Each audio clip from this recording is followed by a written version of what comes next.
Well, you know, it may be too soon, but I tell you, with something as important as this stimulus bill out there, it certainly tells you where his power base is, and he's there, and it's the American people. If we look at these polls, we see that the approval rating for the job he has done so far is at 76%. Now, that's no president I know would turn that down. It's a pretty standard, maybe a little higher than the general honeymoon period. But in this honeymoon period, he is doing things that presidents have not had to do in the past. So that's where his power comes from when he is pushing the stimulus bill.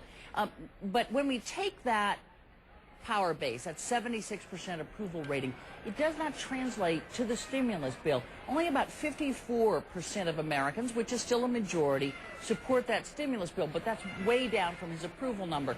And take a look at these numbers when it comes down to party, and if you believe that partisanship was over, you need to take a look at how the different Democrats, Republicans, and independents look at the stimulus bill. 3/4 of Democrats favor that Senate bill. Only a third of Republicans do, Republican voters. Independents, just about right down the line.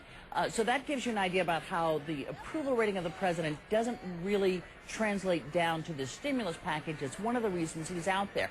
Why is he having a little bit of trouble? Why are people so reticent at this point to kind of sign on fully to the stimulus bill? And that's where the next poll number comes in. Because if you ask Americans, again, according to the CNN Opinion Research Corporation poll, what is wrong with this bill? Do you think it is too expensive? Look, 55% think this is just too much money spent in the bill. So I think it identifies what the president's problem is going forward, selling this to the American people, and in fact to conservative Democrats and conservative Republicans, because obviously government spending is one of the things that conservatives have been harping on when it comes to this bill, Kira.